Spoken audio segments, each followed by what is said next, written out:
ইতিকাফ শব্দটি আক্ষণ থেকে নির্গত, যার অর্থ হচ্ছে ইবাদত করার জন্য নিজেকে আটকে রাখা। ইতিকাফ সাধারণ সুন্নাত, ফরজ কিছু নয়। কাজেই মহল্লার কোনো ব্যক্তিকে ইতিকাফ করতেই হবে, অন্যথায় মহল্লা ব্যক্তি গুনাহগার হবে, কথাটি মিথ্যা। বা কোনো লোককে টাকা দিয়ে নিয়ে সে ইতিকাফ করিয়ে নিতে হবে, এটা একটা কুসংস্কার মাত্র, যা বিদআত, যা পরিহার করা একান্ত জরুরি। সম্মানিত দিনী ভাই বোন, ইতিকাফের ব্যাপারে আল্লাহ তাআলা বলেন, ওয়ালা তুবাশিরুহুন্না ওয়া আনতুম আকিফুনা ফিল মাসাজিদ। যখন তোমরা বিভিন্ন মসজিদে ইতিকাফ অবস্থায় থাকবে, তখন তোমরা তোমাদের স্ত্রীদেরকে স্পর্শ করো না, তাদের শরীরের সাথে শরীর লাগায়ও না। এ কথা আল্লাহ তাআলা বলেন।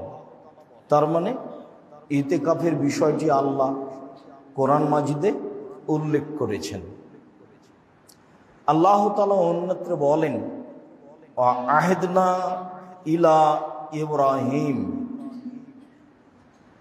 ও ইসমাঈলা আন তাহহিরা বাইতিয়া লিত-তায়িফিনা ওয়াল আকিফিনা ওয়ার রুকাই সুজুদ। আল্লাহ তাআলা ইব্রাহিম আলাইহিস সালাম এবং ইসমাইল আলাইহিস সালামকে আদেশ করেন এই মর্মে যে আপনারা পিতা পুত্র দুইজন কাবা ঘরকে মূর্তি থেকে পরিষ্কার রাখুন, কাবা ঘরকে পরিষ্কার পরিচ্ছন্ন রাখুন, তওয়াফকারীদের জন্য, ইতিকাফকারীদের জন্য এবং রুকু সিজদা সালাত আদায়কারীদের জন্য। অত্র আয়াতে আল্লাহ তাআলা ইতিকাফের কথা উল্লেখ করেছেন, যাতে আল্লাহ তাআলা ইব্রাহিম আলাইহিস সালাম এবং ইসমাইল আলাইহিস সালামকে কাবা ঘর পরিষ্কার পরিচ্ছন্ন পবিত্র রাখার জন্য আদেশ করেছেন। ইতিকাফের ব্যাপারে আয়েশা রাদিয়াল্লাহু তাআলা আনহা বলেন, কানান নবী সাল্লাল্লাহু আলাইহি ওয়াসাল্লাম ইয়াতাকিফুল আশরাল আওয়াখিরা। আল্লাহর নবী নিজে রমজান মাসের শেষ দশক ইতিকাফ করতেন।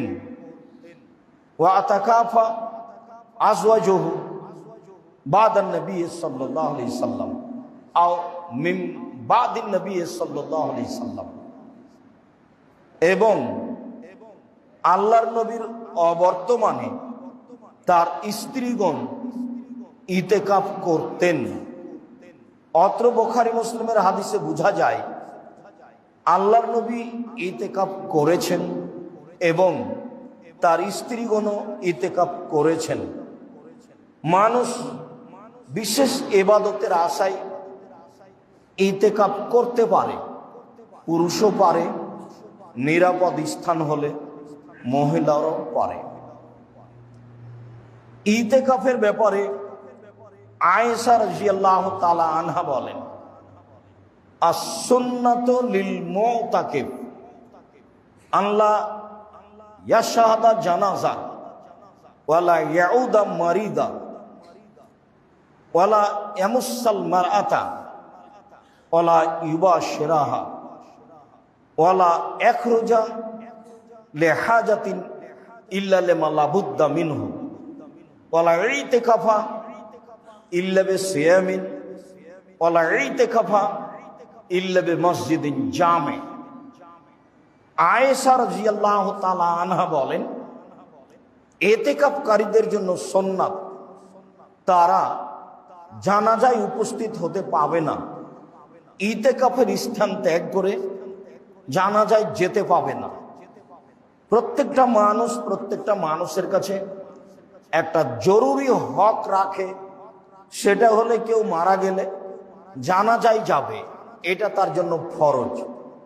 গেলে নেকি পাবে, এইটা আল্লাহর দয়া। এরকম দয়াকে বোনাস বলা যায়।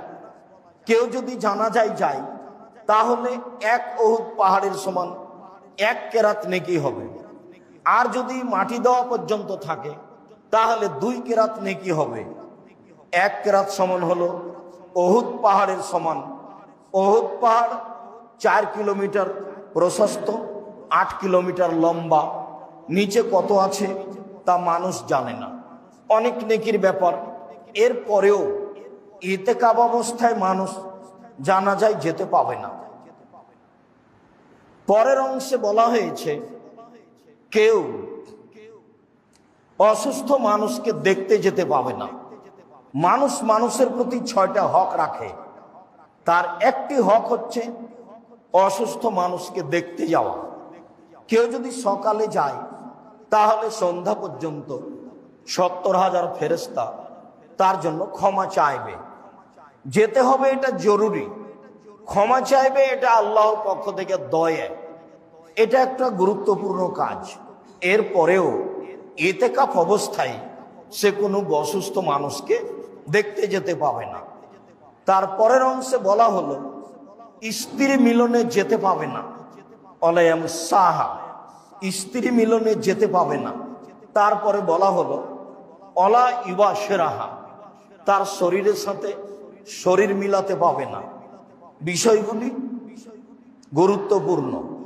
এরপরে আল্লাহ রাসূল বললেন, যা আয়েশা রাদিয়াল্লাহু তাআলা আনহা বলেন, মানুষ কোনো প্রয়োজনে বাইরে যেতে পাবে না, তবে জরুরি পেশাব পায়খানা, গোসল এইসব কাজে যেতে পারে। লিমা লাবুদ্দা মিনহু, যা না করলে চলে না। যেগুলো করাই লাগবে সেই উদ্দেশ্যে ইতিকাফ অবস্থায় বের হতে পারে, যা সহিহ হাদিসে বোঝা যায়। তিনি আরো বলেন, ওয়ালা ইতিকাফা ইল্লা বিসিয়ামিন, সিয়াম অবস্থাতেই ইতিকাফ করতে হবে। ওয়ালা ইতিকাফা ইল্লা বিমসজিদিন জামে, জুমা মসজিদ ছাড়া ইতিকাফ হবে না। সিয়াম অবস্থায় ইতিকাফ করতে হবে। সিয়াম ছাড়াও ইতিকাফের প্রমাণ পাওয়া যায়।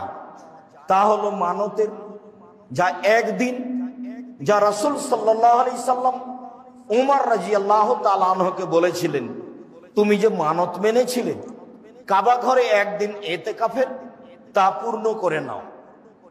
সিয়াম ছাড়াও ইতিকাফ করা যায়। যা রাসূল সাল্লাল্লাহু আলাইহি সাল্লামের স্ত্রীগণ ইতিকাফ করব বলে মসজিদে বেশ কিছু কাপড় ঝুলিয়েছিলেন, আল্লাহ রাসূল এগুলি খুলে ফেলেন এবং তাদের ইতিকাফ সে কারণে বন্ধ হয়ে যায়। তাদেরকে তিনি শাওয়াল মাসে কাজা করে নিতে বলেন। তবে নীতিগতভাবে সিয়াম ছাড়া ইতিকাফ চলে না। নীতিগতভাবে জুমা মসজিদ ছাড়া ইতিকাফ চলে না। এটাই ইতিকাফের জন্য সুন্নাত। সম্মানিত মসজিদের মুসল্লি, ইতিকাফ অবস্থায় আমরা কি করতে পারি? ইতিকাফ অবস্থায় আমল কি?